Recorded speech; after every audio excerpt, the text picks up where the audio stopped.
Mysterious locations dot the globe, and while some paranormal experiences may be accounted for with science, others remain a mystery. So today, here at Unexplained Mysteries, we'll be taking a look at 3 mysterious locations that have experienced supernatural encounters.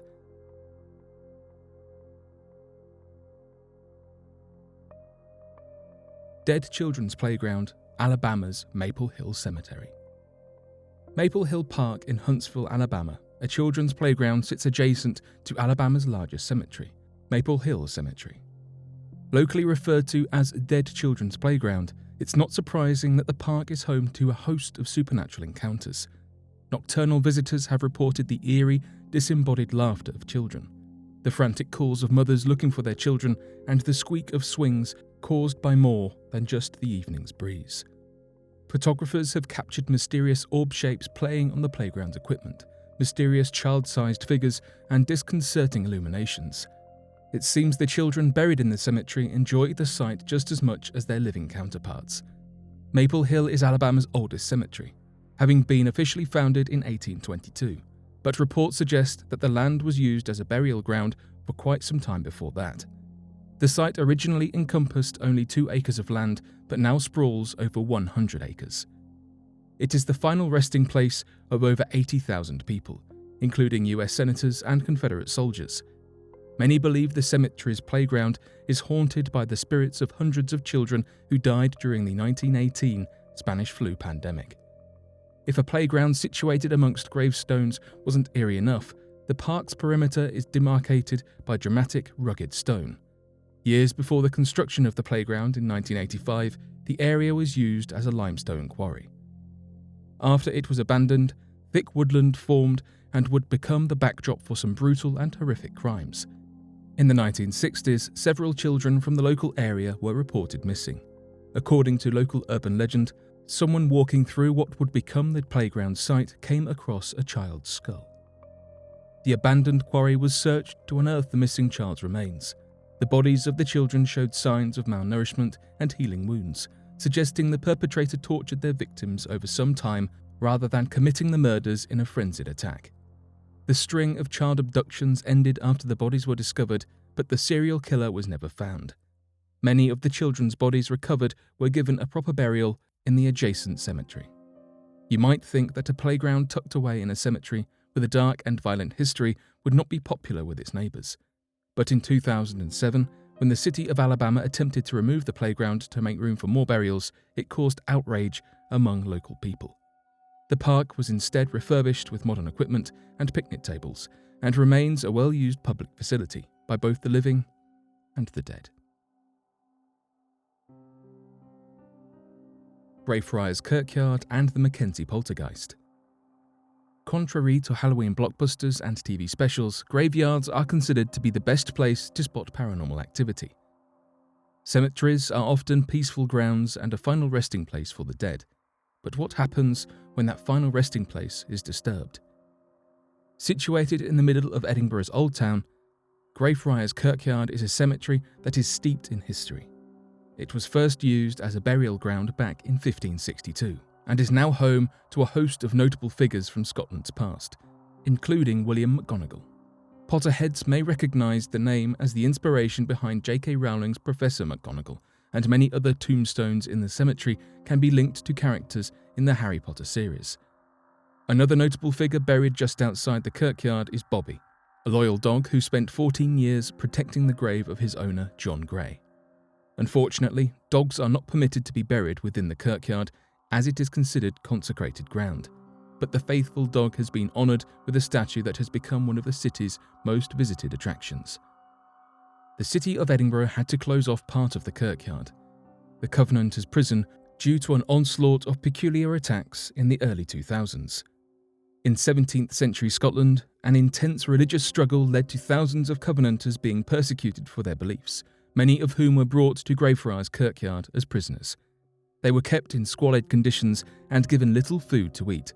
A total of 18,000 Covenanters were killed across Scotland, many of whom were put to death by George Mackenzie, the King's Advocate. Mackenzie was a vicious persecutor of the Covenanters and earned himself the nickname Bloody Mackenzie. After his death in 1691, His body was buried in Greyfriars, in the very same cemetery where he had committed his atrocious crimes. In 1999, a homeless man seeking shelter broke into Mackenzie's tomb and disturbed the body, desecrating the coffin and falling into a pit of unidentified skeletons. According to some reports, the man was driven mad with terror and shrieked that the ghost of Bloody Mackenzie had returned. Soon after, visitors and staff began reporting a number of strange occurrences on the grounds, including intense sensations of cold and nausea, breathing noises, and sickening smells. The city of Edinburgh quietly closed the doors of the Covenanters prison, citing drug activity and break-ins, but local superstition attributed it to Mackenzie's poltergeist. A tour company in Edinburgh decided to capitalise on these superstitions and made a deal with the local council to allow private tours to be held within the Covenanters prison. Several reports were made by tour guides and visitors of paranormal experiences, with many people reporting that they would leave the tour covered in unexplained bruises and scratches. In late 1999, Colin Grant, a minister of a spiritualist church, was invited by the tour company to investigate. A chilling dark figure was captured on camera behind Grant as he performed an exorcism, and a few weeks later, Grant unexpectedly died. The exorcism was unsuccessful, and reports of ghost activity continue to this day. It appears Bloody Mackenzie is a man as evil in death as he was in life. The White Lady. Next, we move on to a certain paranormal apparition that seems to transgress geographical, linguistic, and cultural barriers. All over the world, a certain kind of ghost story echoes. A story of a woman's apparition returning from the dead to haunt the men who scorned her. Whether she is a mourning bride, a murdered wife, or a banished lover, a common thread to all these stories is the woman's garment, a flowing white gown. It's the perfect outfit for pacing the halls of a manor.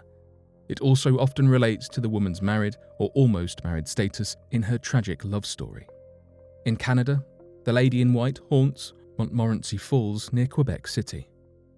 The young woman's fiancé is said to have been killed fighting the British in the Battle of Beauport. When she found out, she dressed in the white gown she had intended to wear at her wedding and came to the falls, where she used to meet her late fiancé. She flung herself into the falls and is reported to haunt the area looking for her fiancé. In Rochester, New York, a woman in white is thought to haunt the grounds of Durant Eastman Park. The ghostly white figure reportedly stalks the banks of the lake in search of her daughter. It is believed that in the 1800s, the area was farmland and the woman lived there with her daughter. One evening, her daughter never returned home from a date with a local boy. Distraught and believing her daughter to have been murdered, the mother committed suicide by drowning herself in the lake. Sightings can be traced back hundreds of years, but in March 2017, a storm ripped through the park so ferociously, lightning struck a tree and an eerie human figure appeared in its bark, with many believing it is the ghostly woman emerging from the tree. In Brazil, the local legend of the ghostly woman in white is one of the most widespread ghost stories in the country. One origin for this apparition can be traced back to the story of a young woman forced to marry a wealthy plantation owner in the 1800s. The plantation owner was known to be excessively cruel to the slaves working on the plantation. The young woman was as beautiful as she was kind and struck up a friendship with one of the slaves. Enraged by jealousy, the plantation owner sadistically murders and cooks the slave and offers the dish to his wife. She refuses. The plantation owner chains her to a chair and refuses to give her any other food until she eats the human flesh. She starves to death, and her husband ships her body back to her family's home in Sao Paulo, dressed in her wedding dress.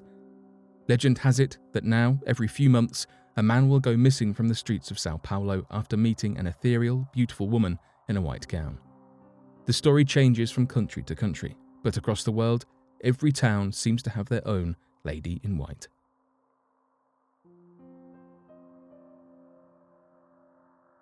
But what do you make of these supernatural encounters?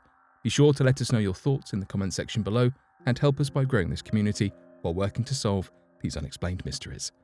Thank you for watching, and don't forget to subscribe for more videos.